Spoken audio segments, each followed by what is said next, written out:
Lamine Yamal गुरु कर दिया फिर से एक और बार कमाल भाई। सिद्धू की आत्मा आ गई लिटरली।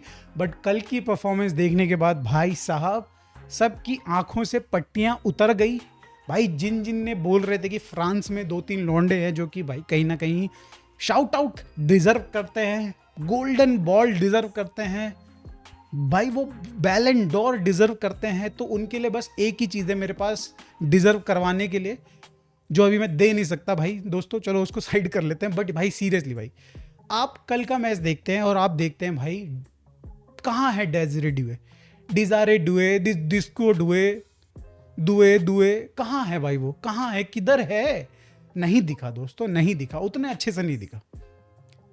डेम्बले ठीक है, ठीक ठाक खेला बट नहीं कर पाया कुछ खास।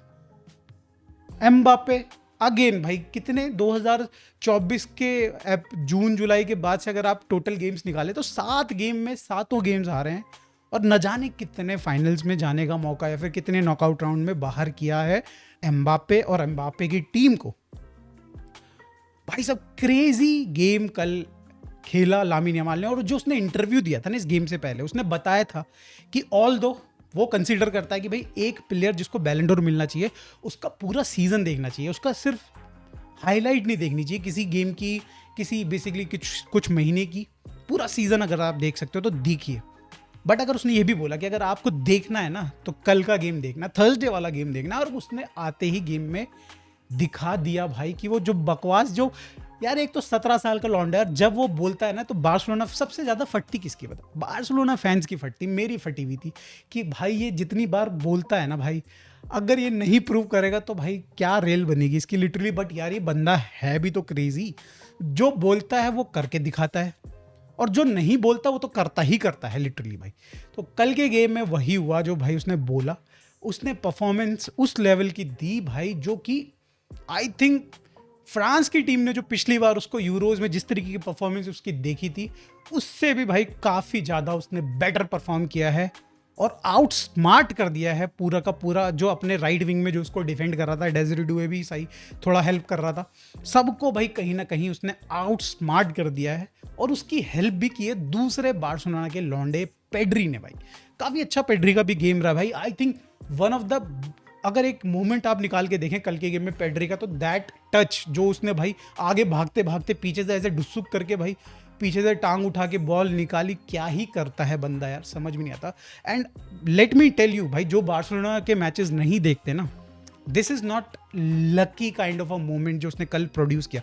बाय द वे उसने उसी मोमेंट पे उसने गोल भी स्कोर किया है, एक असिस्ट कहीं ना कहीं बीच में किसी प्लेयर का आ गया था, बट गोल तो भाई पेड्री ने किया है, क्रेजी 1-on-1 1-2 ऐसे करते हुए गोल कर दिया।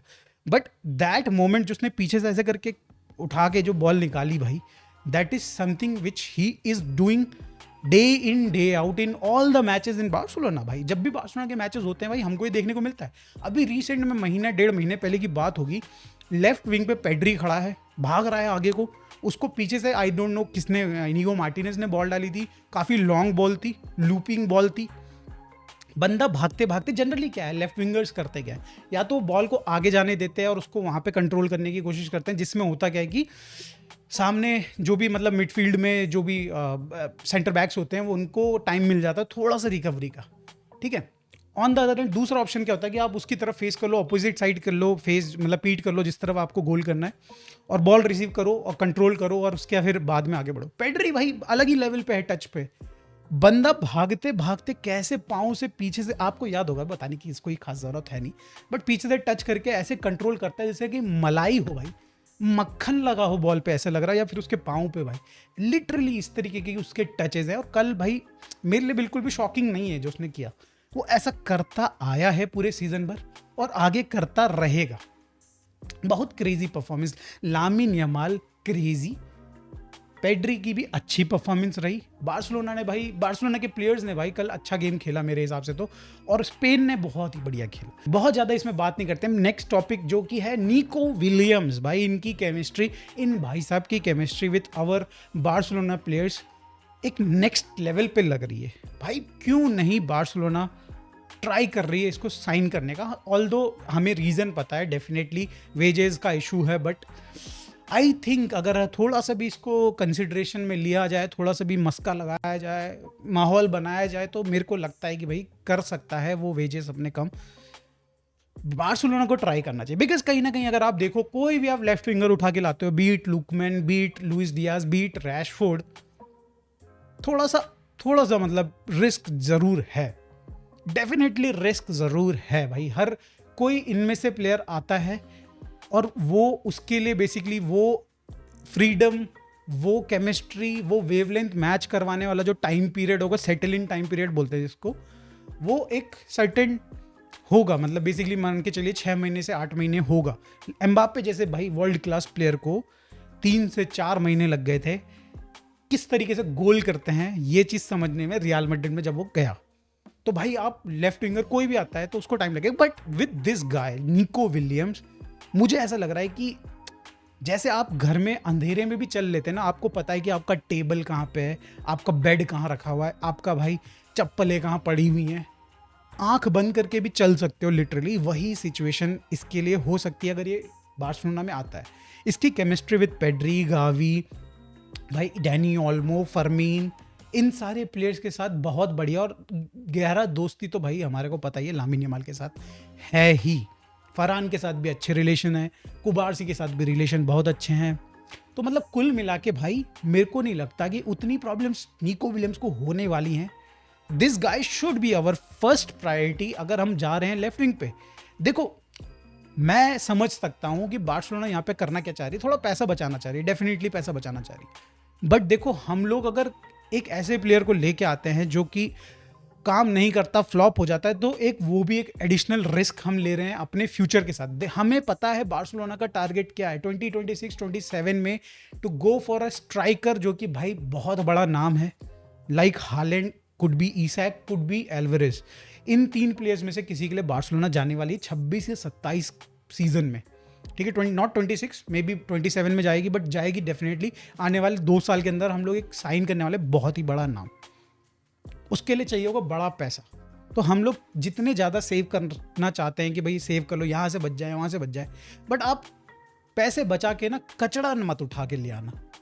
समझ रहे हो मेरी बात? ये चीज़ ना गलती हो जाएगी हमारे से कि भाई अगर हम लोग कचड़ा उठा के ले आए, 30 मिलियन में भाई कोई प्लेयर मिल रहा है तो ले आओ। नहीं भाई ऐसा नहीं करना। अगर हमारे को दिख रहा है कि भाई Nico Williams 24 year old, 22 year old लड़का अभी हमारे पास अवेलेबल है, उसको लेके आइए, उसको जो भी डिमांड है उसको थोड़ा नेगोशिएट कीजिए, और भाई 8 साल तक वो बंदा सर्व करेगा आपको। रफीनिया रहेगा, रफीनिया चले जाएगा, उसके भी 4 साल बाद तक भाई वो सर्व करने वाला है, 5 साल तक बाद तक वो सर्व करने वाला है, और उसके बाद भी एक सेलेबल एसेट बन के वो जा सकता है बार्सिलोना। नेक्स्ट अपडेट है रिलेटेड टू बार्सिलोना, जहां पे उन्होंने एक रिक्वेस्ट डाली थी ला लीगा को।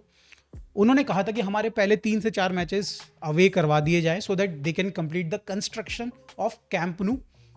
तो ये रिक्वेस्ट कहीं ना कहीं मान ली है टेबाज ने फाइनली। भाई बार्सिलोना के पक्ष में भी कुछ डिसीजंस देने लग गया है टेबाज, बाय द वे, तो अच्छी काफ़ी डिसीजन है। एंड आप मान के चलिए कि पहले 3 गेम्स अगर या 4 गेम्स अवे खेलते हैं तो हमारे पास 1 महीना 1.5 महीने के करीबन एक्स्ट्रा टाइम मिल जाता है हम लोगों को, बार्सिलोना को, अपना कंस्ट्रक्शन कंप्लीट करने का। एंड आई थिंक कहीं ना कहीं पूरा सीजन में मतलब हमको 1.5 महीने बाद एक्चुअली कैंप नु देखने को मिलेगा कि किस तरीके से काम कर रहा है कैंप नु, किस तरीके से भाई सेटअप किया गया है नया कैंप नु को।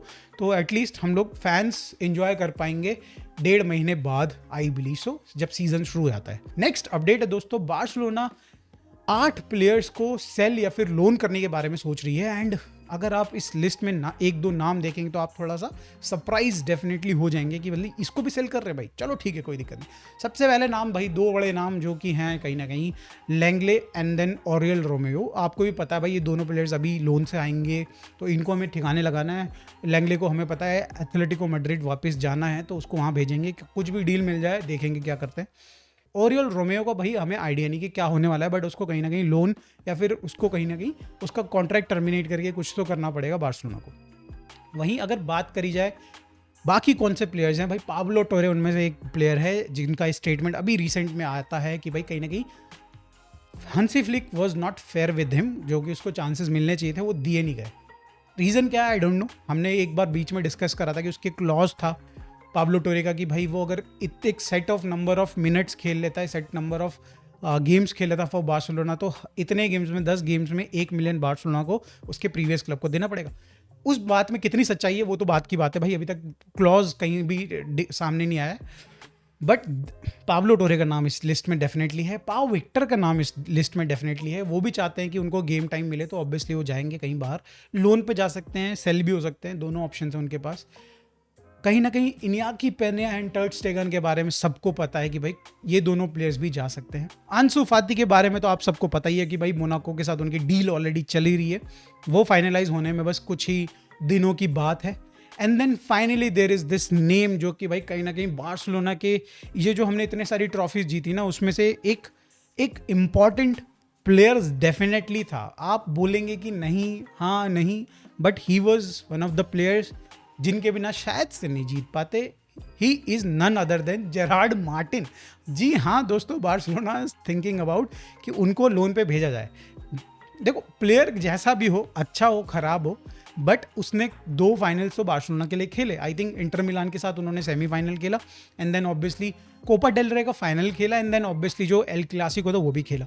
तो इंपॉर्टेंट गेम्स खेले बंदे ने, और ऐसा आई थिंक हम लोगों को गाली देने वाली परफॉर्मेंस तो उसने दिखाई नहीं कि हम उसको गाली दें। तो दैट मीन्स कहीं ना कहीं ठीक ठाक परफॉर्म किया, और भाई उसके लिए क्लब्स आ रहे हैं, उसको लेना चाह रहे हैं क्लब्स भाई। तो आई बिलीव कि कहीं ना कहीं थोड़ा एक सेलेबल एसेट ज़रूर बना दिया है हंसी फ्लिक ने उसको। 10-15 मिलियन में उसको खरीद सकती है टीम ओवरऑल। अब देखते हैं भाई होता क्या है। बट अगर आप लोगों को वीडियो पसंद आई हो तो दोस्तों शर्माना नहीं है, लाइक वाइक करने के लिए शर्माना नहीं है। और अगर आपके कुछ थॉट्स हों तो प्लीज़ कमेंट में ज़रूर बता दीजिएगा। लामिन यमाल की परफॉर्मेंस कैसी लगी, बैलेंट और जीतना चाहिए कि नहीं जीतना चाहिए, प्लीज़ कमेंट में ज़रूर बताइए। मिलते हैं दोस्तों नेक्स्ट वीडियो में। Thanks for watching, bye for now.